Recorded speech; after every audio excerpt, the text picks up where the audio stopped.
Welcome to the Daily Faceoff Show, your everyday source for the latest news with top-notch insight and analysis. Live every weekday at noon Eastern. What's up, everybody? Welcome to Denver and welcome to Game 2 of the Western Conference Final. Today is June 2nd. It is day 32 of the Stanley Cup playoffs. This is the Daily Faceoff Show. We're streaming live on dailyfaceoff.com as well as Twitter and YouTube. He is former NHL netminder and Daily Faceoff analyst, Mike McKenna. Mike, how you doing? I'm great. I already fertilized the lawn today. What day is this on the road for you, Frank? Man, you've been grinding. Are you doing all right out there in the wild? Yeah, I'm surviving. I think this is day 16 or so. It's been a lot, but we're getting through it, and I'm looking forward to tonight's game. We have some news this morning out of the morning skate at Ball Arena. Darcy Kemper out for Game 2, as confirmed by Coach Jared Bednar. It will be Pavel Francouz's net, and we'll get to that news momentarily, Mike. But let's throw 2 minutes and 30 seconds up on the clock, and let's drop the puck with this. The New York Rangers send a shot across the bow of the two-time defending Stanley Cup champion Tampa Bay Lightning. Game 1 of the Eastern Conference Final on Wednesday night at Madison Square Garden. And when you look at that 6-2 final score, the Rangers getting more past Andrei Vasilevsky in Game 1 than the Florida Panthers did in their entire series in Round 2. What do you make of the Rangers' hot start? And is this believable? Is this something that can be repeated? Or is this just a case of the Lightning dealing with a little bit of rust coming off of a 9-day layoff? It might be a little bit of everything, but more than anything, I think that the Rangers showed a killer instinct, Frank. I mean, it's tied 2-2 midway through the game, and then the Rangers just took over, not just capitalizing on chances, but forcing them to happen. And, you know, you look at Panarin's goal 30 seconds into the third period, it's just instantaneous right off the bat at the start. And that put an exclamation point on the game for me. And, you know, you look at the contributions through the lineup for the Rangers, the kid line, Frank, has been fantastic, especially in the game last night. It wasn't just the rush game. Okay, Lafreniere, Hedl, Kakko, you know, I've watched him before and thought, man, the rush game's good, but in zone, not sold on him. Well, last night, the way they cycled the puck down low, looking at Kakko be able to possess the puck behind the net and have the confidence to make a play out front to Hedl, like there's a growth to their game there that's really been noticeable throughout playoffs. And you can see the production out of these players. So one quick quote from Hedl that I love. He said, "I'm so happy that I can help the team like this and we're winning games." So the mentality's there. Their big guys are stepping up. Zibanejad was swinging for the fences the whole third period. Like the Rangers just didn't let up. They didn't play defense at all. They didn't shut down that way, I should say. And Shesterkin played fantastic, man. Like expected goals against was 4.5. Like the Lightning were supposed to score 4.5 goals. According to Natural Stat Trick, Shesterkin held him to 2. So impressive performance by the Rangers, but I also think Tampa was a little rusty coming out of the gates. Yeah, Igor Shesterkin, the unquestioned MVP of the New York Rangers, and you look at their most valuable skater, you hit on him, Mika Zibanejad, the production that he's had in the playoffs, and it hasn't just been the production. As you look at the scoring leaders in the Stanley Cup playoffs, Zibanejad third, followed closely by defenseman Adam Fox. It's also been in the games where he hasn't gotten on the score sheet, Mike. Zibanejad's the one that's dragging this team into the fight as they struggled their way through that first round series against the Pittsburgh Penguins, were blanked at times offensively and couldn't get a lot going against the Carolina Hurricanes. Zibanejad was the guy right there, sort of creating opportunities and chances, continually digging and pushing. And you mentioned the kid line as well. I mean, can't say enough good things about them. They've turned the Rangers from a two-dimensional team into a three-dimensional team. And I feel like a broken record, not patting myself on the back. My arm actually isn't long enough to reach. But when you look at the production from the Rangers, I've been saying all year long on our podcast, DFO Rundown, if they could just get some kind of help from Kakko and Lafreniere, and to get it at this moment in the playoffs, it's really been something to watch. The Rangers, man, I don't care what happens in this series. That team is going to be really, really good for a long period of time, with how young they are, and specifically how young they are in their back end as well. But let's look at it from the Tampa Bay Lightning perspective, Mike. You mentioned the rust factor. I think that was certainly there. Vasilevsky wasn't sharp. You know, in front of him, the Lightning also didn't put in a concerted effort defensively. The Rangers just had chance after chance. They made Vasilevsky move a lot. But when you look at the way the Lightning will respond, or we expect them to respond, given the history and what we know, 19-0 coming off of a loss in the Stanley Cup playoffs over each of the last 3 years, are they a team that could even be slightly rattled now being down 1-0 in the Eastern Conference Final? I don't think a bit. You could just hear the confidence coming from the players in post-game availability that they've been through this before. 4 of the last 10 series coming into this one against the Rangers, the Tampa Bay Lightning have trailed after the first game. So they have experience in these types of situations. And it's not like Tampa didn't generate chances in game one, Frank. They had 39 shots on goal. They had high danger chances. But what they didn't do was manage the puck. Tampa just gave away far too many pucks to the Rangers. The turnovers were able to feed the other club. And, it's symptomatic of when you see one of the best defensive forwards in the NHL, and Anthony Seravalli, get tired in the defensive zone and completely miss a cross-ice pass that went from to Hedl on his second goal. Like, that's just not normal. A team's a little bit behind. They're a step behind when that happens. And when teams get tired, bad things go. So I don't think Vasilevsky was that bad. I didn't like Vetrano's goal, but the 5 other goals all had him moving laterally. As you said, Frank, that makes life difficult on the goaltender. And I'll say this about game 2. It's not a must win for the Lightning, but they better win it, because they haven't. The last time the Lightning were down 2-0 to start a series, 2019 against the Columbus Blue Jackets, when they bowed out in 4 straight. It's been a while. They've won 10 straight series. And, to your point about Vasilevsky, in 93 career playoff games, the Rangers tied for the most he's ever given up in a playoff game with 6. It's happened 2 other times, once in 2021 in the first round against the Florida Panthers. He was able to wipe that off the slate pretty quickly and rebound and win that series. And then a couple years back in 2018. So it hasn't happened all that often. But on the flip side of this, the Lightning also, Mike, haven't faced a goaltender to this point in the playoffs that is the quality or reaches the level of play of Igor Shesterkin. How will they manage that? You mentioned the 39 shots. Were they of the quality factor that you need to win? Well, I think that they had a decent amount of them, and Shesterkin was able to cancel that. But I do still look at the experience that the Lightning had last year. They beat Carey Price in the Stanley Cup Finals. That's facing a goaltender of that echelon. But Shesterkin has been on a different level all season long. So it will be a tough task for the Lightning. But I'm sure it's something that they're not really too worried about within their own locker room. Yeah, you mentioned this is the best goaltending matchup since that Cup final last year when it was Price against Vasilevsky. And speaking of goalies, we, as mentioned off the top of the show, some news. Jared Bednar confirming that Darcy Kemper will miss Game 2 of the Western Conference Final. Not really that much of a shock. He didn't seem optimistic, Bednar, and talking about Kemper after, just listening to his tone after Game 1. My question to you, Mike, is do you think that this is going to swing the series in the favor of the Edmonton Oilers, with the Avs being without their number 1 netminder? To me, it really doesn't make a big difference. And I'll say I was actually really excited to see Darcy Kemper in this series because I felt like he hadn't had a chance to find his rhythm yet. And against Edmonton, he was going to have to. So I was looking forward to seeing that. But to me, Pavel Francouz is someone that hasn't gotten a lot of credit around the NHL due to his limited time and his advanced age. But this guy's 31 years old. He's been a .920 save percentage goaltender just about everywhere he's been for his career. Czech League, Russia, American League, NHL. And he does have some playoff experience. He's played 9 games. He's won 3 straight. I love his technical game. The only thing I question is his size, Frank. He's only 6 foot. How's he going to handle Evander Kane right in front of him all night long? So that's one thing that I've got my eye on, but I think Francouz is capable. I actually thought midway through the season, there was a chance that he might have the opportunity to win the crease when Kemper was going through some injury problems and had COVID. That didn't happen, but I do like Francouz as a goaltender and think he is capable of carrying Colorado as needed. That's the only thing, though. You mentioned thinking that Francouz might have a chance to take the net.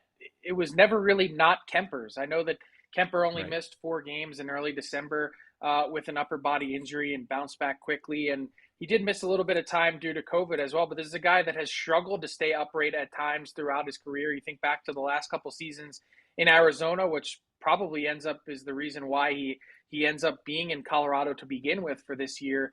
I kind of, I'm curious to see. I kind of disagree with you. Like, I think this is a real opening for the Edmonton Oilers. And I'm not saying that Pavel Francouz can't do it, but you mentioned the size factor. I'm going to mention the experience factor on two different fronts. One is game one, the last half of that when he entered the game, it was the first time he had ever seen the Edmonton Oilers in his NHL career. And not only that, but he has limited Stanley Cup playoff experience. You think back to that Edmonton bubble in 2020. Well, he played, I don't know, 5 games spelling Kemper when he went out before he then also went out with injury. And it's a tough spot to enter now, having really not played. You played a couple games while Kemper had that eye injury, but other than that, hasn't seen much action in, we're in June now. It's been a month since he's really kind of played any sort of meaningful hockey. So it's a tough spot to step into. And I think for the Oilers, they've got a real opportunity here to move forward. So big game for the Oilers in game 2 to get back to level ground. The winner of a team that goes up 2-0 in the conference final round is 91-7 all time. So the Oilers want to try and get back to level ground, heading back to Northern Alberta for game 3. And that brings us to, Mike, our down and out series, which we continue. We're focusing on teams that lost in the playoffs and regrouping and taking a look at the big picture and what's ahead for their season. Today up is the Boston Bruins. And it's really interesting because, I don't know, feels like 10 days or so since Cam Neely addressed the media and talked about or maybe didn't really talk about the job status of Bruce Cassidy moving forward. He really seemed to leave that dangling out there. We have no resolution yet on Bruce Cassidy and what his future is, even though he is under contract for next season. We haven't seen an announcement on a contract extension for general manager Don Sweeney, who was in the final year of his deal. And speaking of contracts, kind of a big year for Patrice Bergeron. Does he want another one? It seems like, and he mentioned this after the season ended, Boston is the only place that he wants to continue playing if he does want to keep playing. He seemed to me like a guy, Mike, that at the end and watching the players congratulate him leaving, that, I don't know, maybe he felt at peace with the entire situation. He seemed a little bit worn down and beat up towards the end of that season. Productive as ever, should win the Selke this year. What do you see as the big question marks for the Bruins heading into the summer? Well, first, I agree with you with Bergeron. Watching his body language at the end of the game and when the series ended, kind of had a hunch that might have been it for him. But I agree with Cassidy being real interesting here. Another year left, but Neely's comments saying, well, he's a fantastic coach. I like him as a coach. That's about as far as it went. So I'm not sure. I think Cassidy's back, but I don't think he has much leash. My big question here is how do they fill the hole of Bergeron if he doesn't play and Marchand potentially missing the first couple months of the season when he is recovering from surgery. So, you're missing a lot of production up front. I love the back end of the Bruins, but they are pretty heavy, especially in their spending on it. And there's not a ton of cap room. So, Lindholm, McAvoy, Carlo, go down the list. It's great on the backside, but I already thought they were thin at the center ice position. And if Bergeron steps away, now you've got Haula, Coyle, Nosek. That's it to go with Taylor Hall. And you've got DeBrusk who still wants a trade. So Frank, I'm not sure how to quite read the Bruins right now, other than they still have work to do, especially with their forwards and even maybe in the coaching position. I wouldn't be surprised if they make a coaching change, if Jake DeBrusk, who did sign that extension for the deadline in the hopes of getting moved, would end up considering staying in Boston. I don't think it's a city issue. I think it was a coach issue and a communication factor and friction with the coach. So if there is a change, maybe DeBrusk is back. But to your point, Mike, the Bruins, when I looked at them all season long, if that top line wasn't going, you kept asking yourself, okay, who will be? Who's going to step up and provide that production? And man, at times they just seem to be really thin offensively. It feels like a year of transition for the Boston Bruins, and certainly going to be an interesting summer nonetheless in Beantown as they try and regroup for a team that's really consistently had a lot of success over the last decade. They had a little dip or blip for a couple years and then found a way to bounce back again and get to the Cup final. One other thing to keep an eye on, Mike, is David Krejci. Could he be back? I was talking to a number of people at the World Championships, and they were just saying, David Krejci looks exactly like David Krejci. So his production remained the same as he played overseas this last year and got a chance to play at home. Will he consider coming back to play in the NHL? I'd imagine, just like Bergeron, it would be only for the Bruins if that were the case. Let's get to Jason Gregor now for a look at the Edmonton Oilers in our latest segment of the All 32.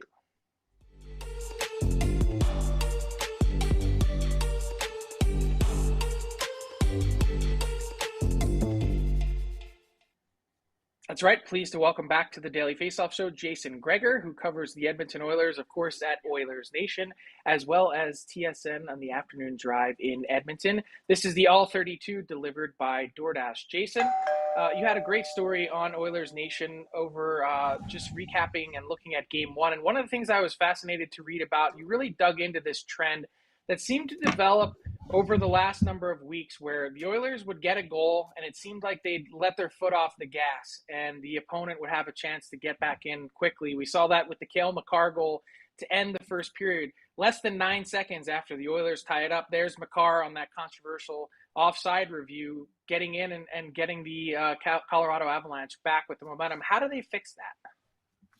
Well, Frank, it's been a problem really since the LA Kings series. It happened twice there, 3 times in Calgary, and now again in Colorado. 3 times, right? They had a goal 9 seconds after they went up 1-0. It was 36 seconds. And after they tied the game at 3, it was 99 seconds later. So Leon Draisaitl addressed that after Game 5 of Calgary, saying, it's something, again, that we got to learn from. And it's obviously something they didn't learn yet. So, we'll see tonight if they can bounce back. It's just a focus point. And, I wonder if, the coach has tried different line combinations, right? So he's tried different lines after a goal to see if maybe it'll work. And none of them have really, because they've all been on the ice and susceptible to a goal again. So I think it's just attention to detail and focus. And maybe, Woodcroft says, okay, shift after a goal, just chipping and chasing. Done. Try to keep the momentum on our side because they've been unable to do it.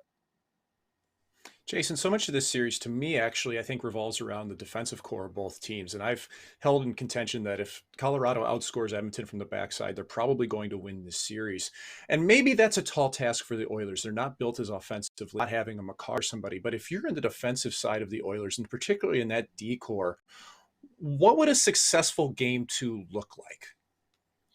Well, the big challenge right now is Darnell Nurse is injured. Everybody knows it. But the injury, to me, looked like it was hampering him more in Game 1. I wonder if during this series we see Kulak and Nurse switch, and you put Kulak and Ceci, and they face McKinnon more often, and then Barry and Nurse, who played together last year and did it spectacularly well, maybe get a few lesser matchups per se. Their minutes are going to be fairly even across the board with Nurse injured, and it has been the whole postseason. Like, he's down 4 or 5 minutes from normal. And I think Edmonton, 2 things happen in Game 1.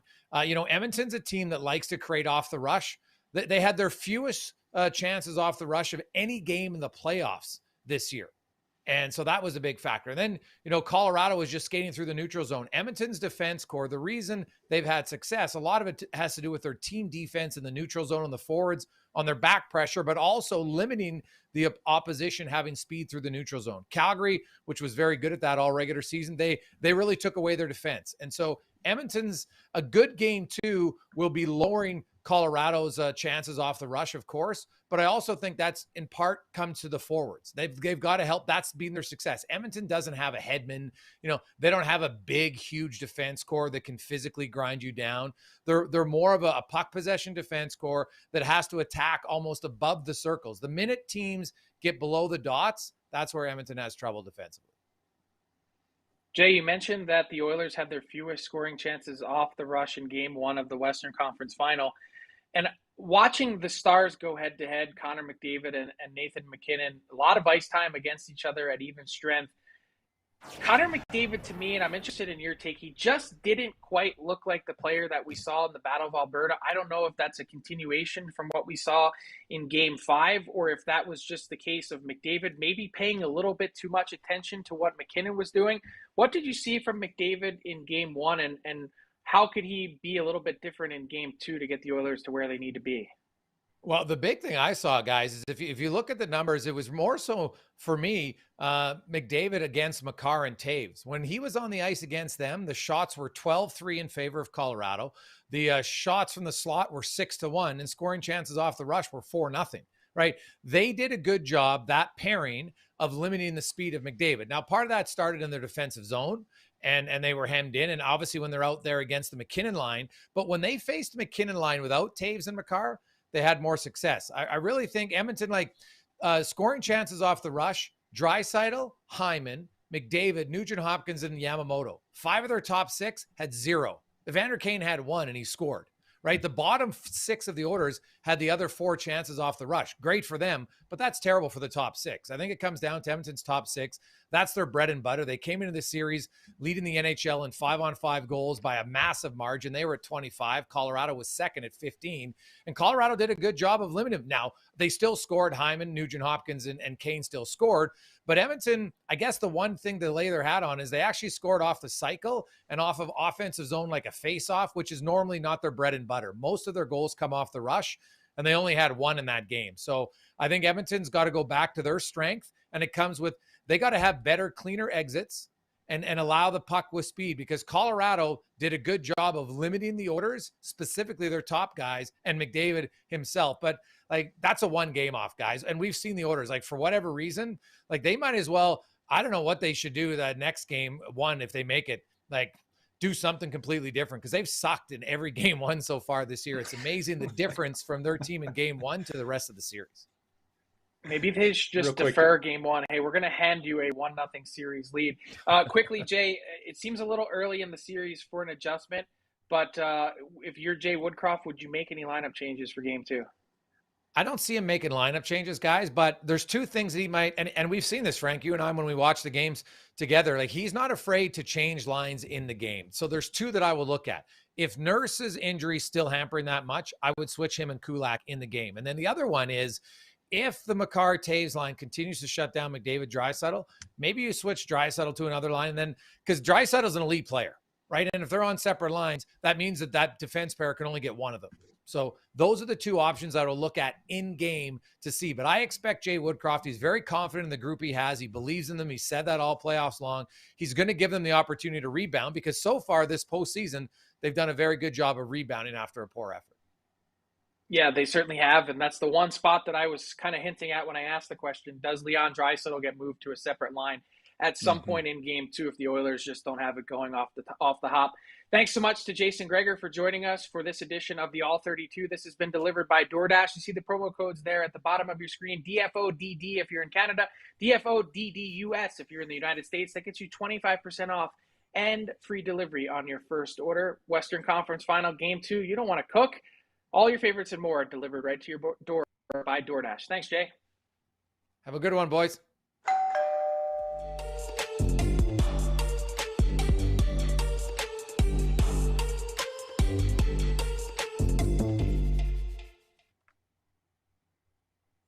All right, Mike, it's time for our daily face-off inbox question of the day, #AskDFO. And we know that Barry Trotz, or at least it feels like, is holding up the coaching carousel from spinning too wildly. To start, we mentioned the Bruce Cassidy situation in Boston, one to watch, Andrew Brunette as well, Bob Bugner in San Jose, 3 guys that may not ultimately end up coaching their teams next season. So there could be even more openings. But my question to you is, what's the batting order of coaches hired? You know, you've got 1 at the plate. Who's on deck and who's in the hole after that?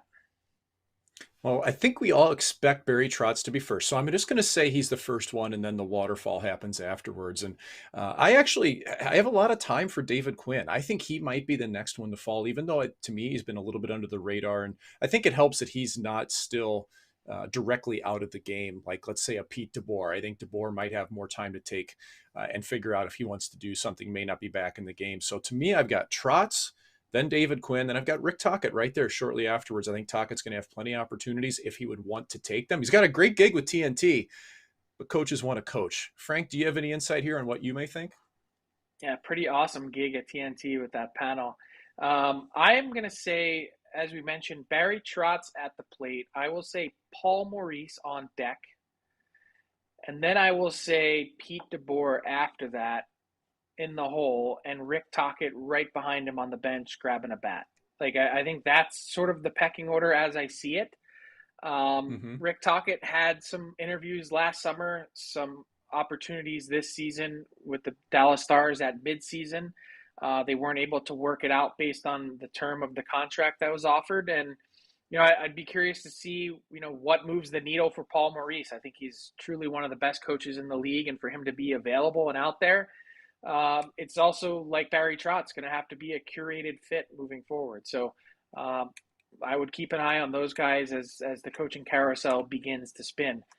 That brings us to our Daily Faceoff Daily Bet segment with Tyler Yaremchuk. How did you do last night?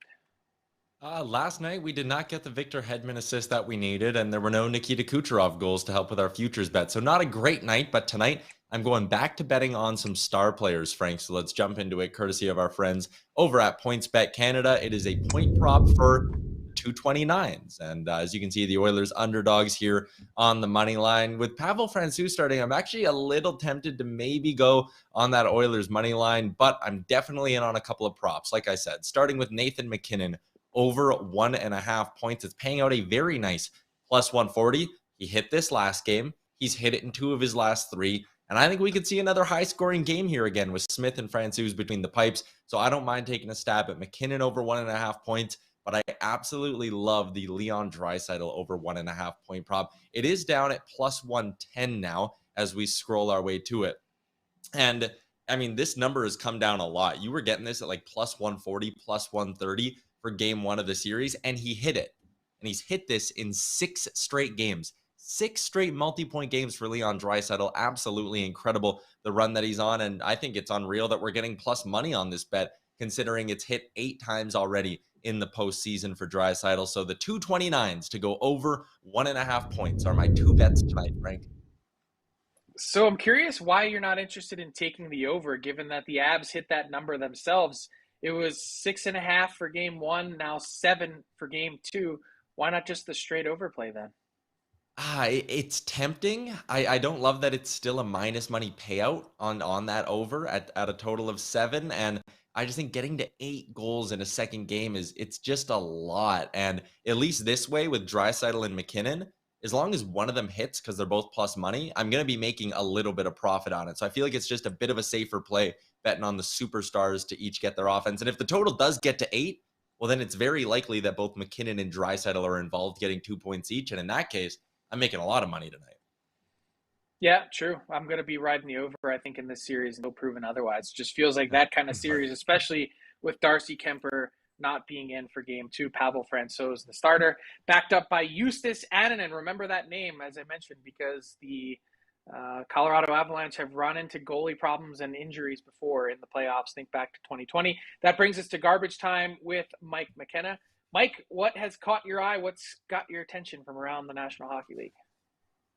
Well, just watching last night, I thought it was pretty cool that Mark Messier is on the panel within the United States on ESPN, and he had the opportunity to present the Mark Messier Leadership Award to Anze Kopitar on air. And it was just a fun back and forth. And then the NHL tweeted out a much more in-depth interview between the two of them. And like, this is the type of synergy I think really makes a lot of sense for the NHL, Frank, is being able to tie in somebody who has an award named after him, who's actually an active commentator with the recipient of the award. And I think that this type of stuff can help the game an awful lot. I just wish that there was a little more depth to it. Kopitar talked about growing the game in Southern California, along with the Anaheim Ducks organization, which I thought that was kind of a neat, mask tip, if you will, to both of the franchises in Southern California.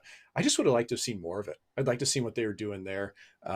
But I think it's just one of those things that the NHL is starting to finally grasp, is that they can create these moments in an internet space, in a TV space, that should grab viewers and just be able to bring a little bit of humility, or, the human side of this type of award, more so than just somebody walking up, quick speech, getting off stage. Yeah, I love the megawatt star power that's on these panels. You got Mark Messier and Chris Chelios on the ESPN side, and Rick Tocchet and Wayne Gretzky on the other end. Is so excited this year. You mentioned NHL awards. These superstars or former superstars have their fingerprints all over them. Super excited to get Wayne Gretzky involved in the NHL awards voting process. He turned in a ballot. The first ever former Hart Trophy winner to vote on the Hart Trophy. Looking forward to seeing his ballot when it's ultimately released. So glad to have him be part of it this year in the NHL awards process. Mike, that'll do it for today's edition of the Daily Faceoff Show. Can't wait for Game 2. I hope it's a goal bonanza again, and not because of the over, but because it's some of the best hockey we've seen in years in Game 1 of the West Final. Let's see if they can duplicate it again tonight. Thanks so much to Jason Gregor, Tyler Uremchuk, Mike McKenna, as well as our technical producer, Alex Allard. In the meantime, keep it locked on dailyfaceoff.com for all the latest news, insight, and analysis from around the Stanley Cup playoffs. 12 noon Eastern on Friday. You know where to find us. We'll talk to you then. Enjoy the games, everyone. Thanks for watching the Daily Faceoff Show. Make sure you hit subscribe on our YouTube channel to never miss an episode.